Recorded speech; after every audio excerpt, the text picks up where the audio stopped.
Hi guys. So today we're going to go through the English 1302 research essay on poetry.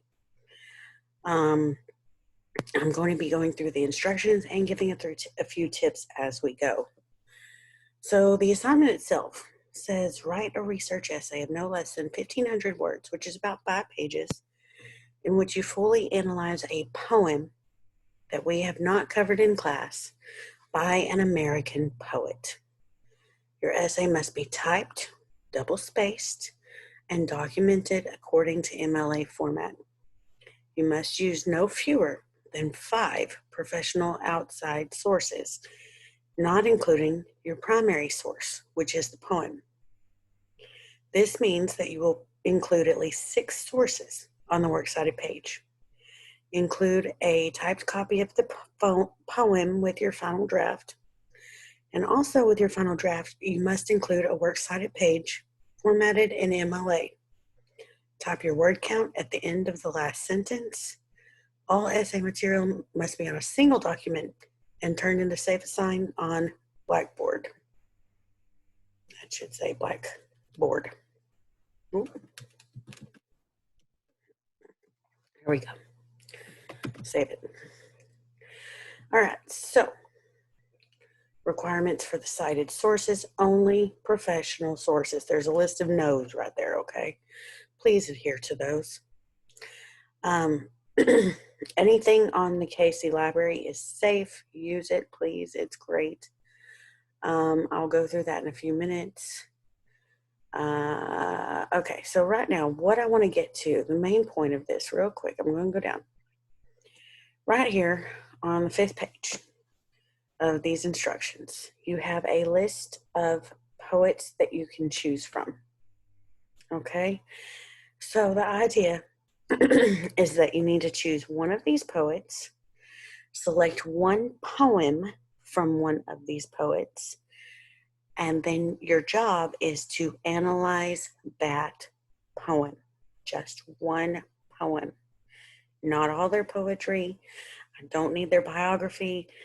I just want you to analyze that poem, okay? There is a little bit of biography in there, but not much. So you have some pretty great poets on here. I don't want you to everybody to choose just the couple that you recognize. Try and look up a few of these, see if you like their work, and go with it. Maya Angelou, John Ashbery, Elizabeth Bishop, Robert Bly, Louise Bogan, she's a fireball. Arna Bontemps, Gwendolyn Brooks, also a fireball. Raymond Carver, Stephen Crane, Ian Cummings, Emily Dickinson. She writes about life, death, all kind of great things. Hilda Doolittle, Rita Dove, T.S. Eliot, Ralph Waldo Emerson, Philip Freneau, Robert Frost, Robert Hayden, Langston Hughes. You probably recognize that one. Randall Jarrell wrote about civil rights, liberties. Robinson Jeffers, Donald Justice, Ted Kooser, Michelle Lindsay, Longfellow, Lowell, Melville. Melville's great. Millay, Nash, Parker, Bastan. She does women's work. Sylvia Plath. She's creepier than Edgar Allan Poe, you guys. She's creepy. Edgar Allan Poe, of course. Ezra Pound. Dudley Randall, who was recently noted on This Is Us. One of the characters was named after him. Also did a lot with civil rights. Rich, Roth, Robertson, Sandberg, Sexton, Slavitt, Steele, Stevens, Tate, Thoreau, Whitman. Whitman was the father of American poetry. It's a great one. Wilbur, Williams, Wright. They are all on there, you guys, and I suggest pick someone maybe that you're not even that familiar with, but look up their poems and see what you like. All right, so again, choose a poet and then choose a poem, one poem from that poet. And the job is to analyze that poem with research to back up what you're saying. All right, so that's the idea. Again, I have my list of no's for using your cited sources. Everything you find in the library is safe, you guys. Everything in the library is safe. So when you go into the Kilgore Library databases, go into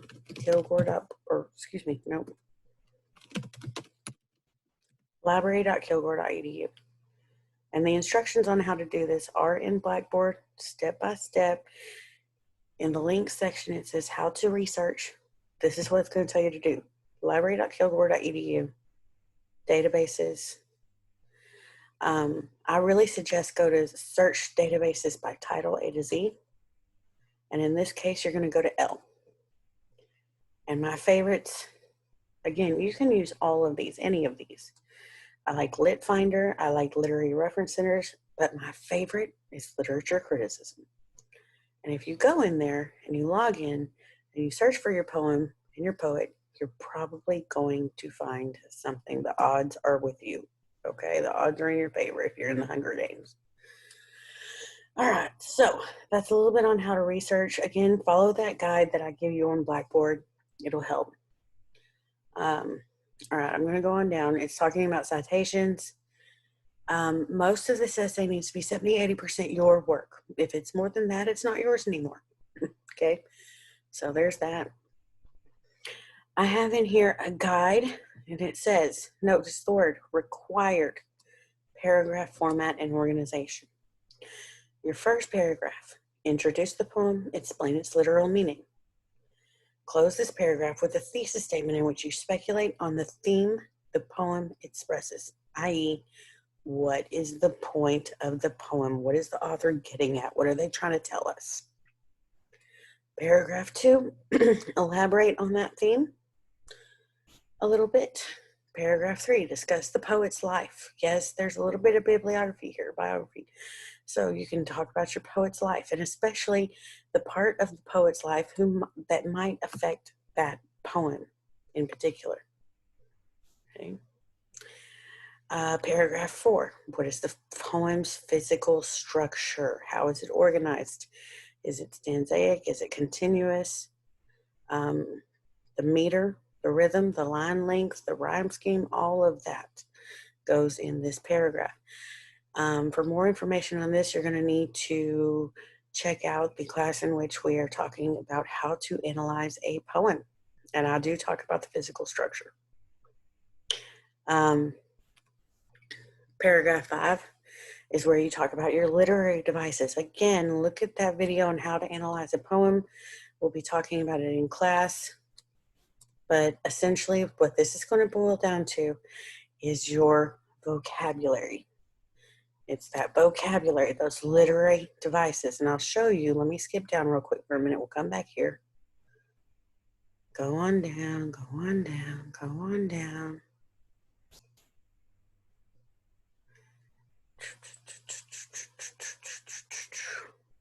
Right here, 17th page. Those are literary devices. All of those are literary devices. And that's that vocab I was talking about. Things like irony, rhetorical questions, climax, hint ad, similes, metaphors, oxymorons, onomatopoeias, ellipses, tautotes, anaphora, alliteration, consonants, assonants, all of those. Those are your literary devices. That's your vocab at work. How do they work in the poem? What do they do to help you understand the poem? Okay. Your 6th paragraph is an overall evaluation of the poem. Does it set its goal? Does it meet its goal? Is it relevant? Other things. Okay. And after that, you should be set. That should be your word count right there. All right. So I have in here reminders. Try not to choose poems that are extremely long. Choose one that you can cover fully in a short essay. If your poem is too long, you're going to get too bogged down. If you can't find a poem that you like, you can choose another American poet, but you have to run it by me first. Write the essay in 3rd person. Okay, there's your list of poets.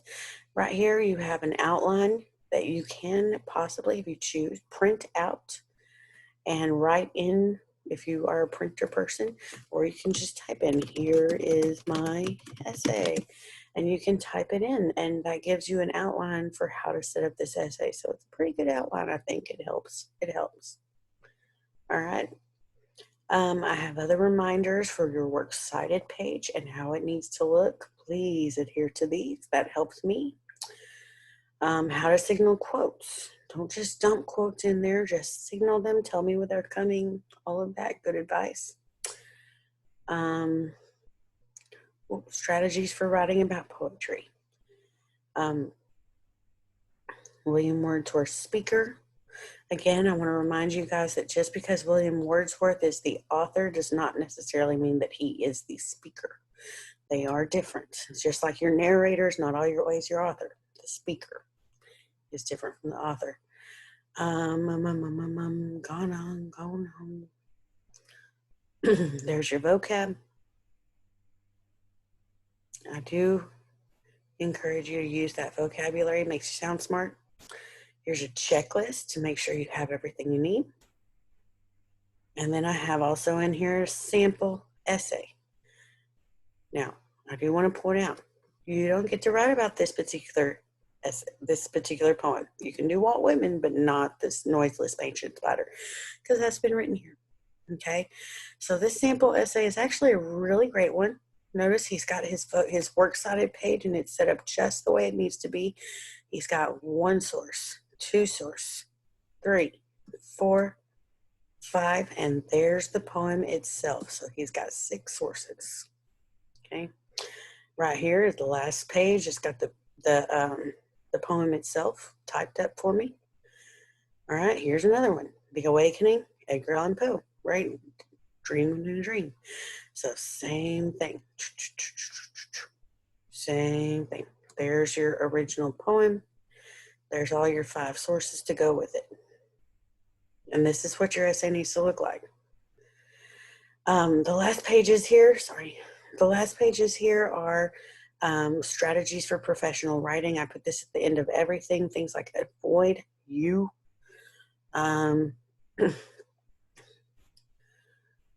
Things like avoiding caps lock, and so on and so forth. Those are all good reminders to keep in mind. I suggest you read through them. I'm not going to read them to you. That's boring. You can read those, and I suggest you do it. All right, so I want to point out a couple of things within this essay. All right. There it is. All right. Notice he gives his work a unique title. It's not merely analysis or poem or a dream within a dream. He gives his work a unique title. I suggest you do that also. Okay. Again, this is what your essay physically needs to look like. Give us your name. Give us your professor's name. Give us your class. Write the date just like that. So in my case, I'm on the 17th of April.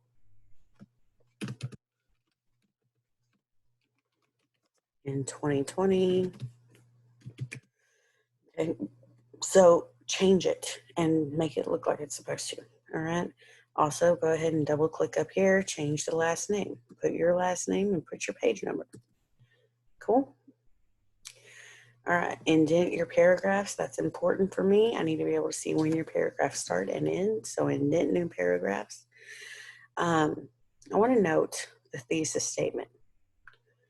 All right. At the end of the poem, he reiterates the form of a question, the idea of a life being a dream within a dream, as he struggles to understand the oftentimes futile aspect of life when hope seems lost. That's a thesis statement, guys. He's telling us, here's what this poem means. Okay? That's what that poem is meaning. And he goes through.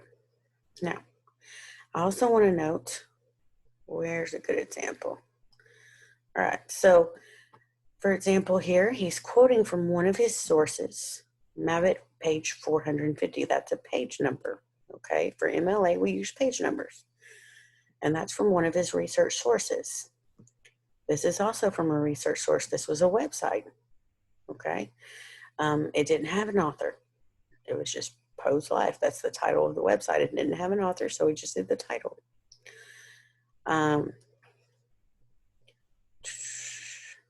All right. I'm trying to find a really good example for you guys, because in poetry, we quote from lines, line numbers. And here's a good example. He was tormented in line 13. The waves are pitiless in line 22. Those are line numbers of the poem itself. So I want you guys to pay attention to that. If we're quoting from a poem, use line numbers. This is a great example right here. Okay. Amid the roar, and you see that slash right there? That slash means that this was on a different line. He started a new line of a surf tormented shore. So that's lines 12 and 13. Now I'm going to go down here and I want to show you guys. In lines 12 and 13, amid a roar, and then on the next line, a surf tormented shore. That's line 12, line 13. So that slash that you saw up there, that backslash, is how we tell our readers that there was a line break. And that way we don't have to space out everything. So it makes more sense. All right, guys. I think that's about it on this particular video.